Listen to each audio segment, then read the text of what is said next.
ഇന്ത്യയിലെ ജാതി വ്യവസ്ഥയെ നിലനിർത്തുന്ന കർമ്മ പുനർജന്മ സിദ്ധാന്തമാണ് രാമായണത്തിന്റെ പ്രത്യയശാസ്ത്രമെന്നും അത് ഹിംസയുടെ രാഷ്ട്രീയമാണ് മുന്നോട്ട് വയ്ക്കുന്നതെന്നും എഴുത്തുകാരനും ചിന്തകനുമായ ഡോക്ടർ ടി.എസ്. ശ്യാംകുമാർ പ്രസ്താവിച്ചു. രാമായണത്തെ മുൻനിർത്തി ജാതി മേൽക്കോയ്മ ഉറപ്പിക്കാൻ ശ്രമിക്കുന്നവരെ അതിനെ വിമർശിച്ചുകൊണ്ടേ നേരിടാനാവൂ. കുഴിക്കാട്ടുശ്ശേരി ഗ്രാമിക ചർച്ചാവേദിയുടെ ആഭിമുഖ്യത്തിൽ രാമായണം സംസ്കാരവും പ്രത്യയശാസ്ത്രവും എന്ന വിഷയത്തിൽ പ്രഭാഷണം നടത്തുകയായിരുന്നു ഡോക്ടർ ശ്യാംകുമാർ. സമത്വത്തെയും സാഹോദര്യത്തെയും മാനദണ്ഡമാക്കി ഇതിഹാസങ്ങളെ വിമർശനാത്മകമായി പരിശോധിക്കേണ്ടത് ജനാധിപത്യത്തിന്റെ നിലനിൽപ്പിന് ആവശ്യമാണെന്നും അദ്ദേഹം പറഞ്ഞു. യു.എസ്. അജയകുമാർ അധ്യക്ഷത വഹിച്ചു.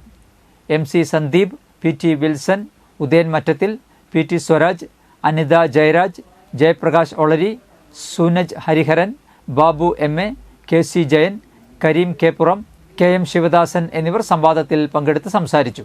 പരിശോധിക്കാനുള്ള ശ്രമങ്ങൾ മാത്രം നടത്തുകയാണ് ഞാൻ വിനീതമായി ചെയ്യുന്നത്. അത് ഇന്ത്യയുടെ ജനാധിപത്യത്തെ സംരക്ഷിക്കുവാനും ഇന്ത്യയിൽ സമത്വവും സാഹോദര്യവും നിലനിൽക്കുവാനും സുദീർഘമായി തുടരുവാനും നമ്മളെല്ലാം തന്നെ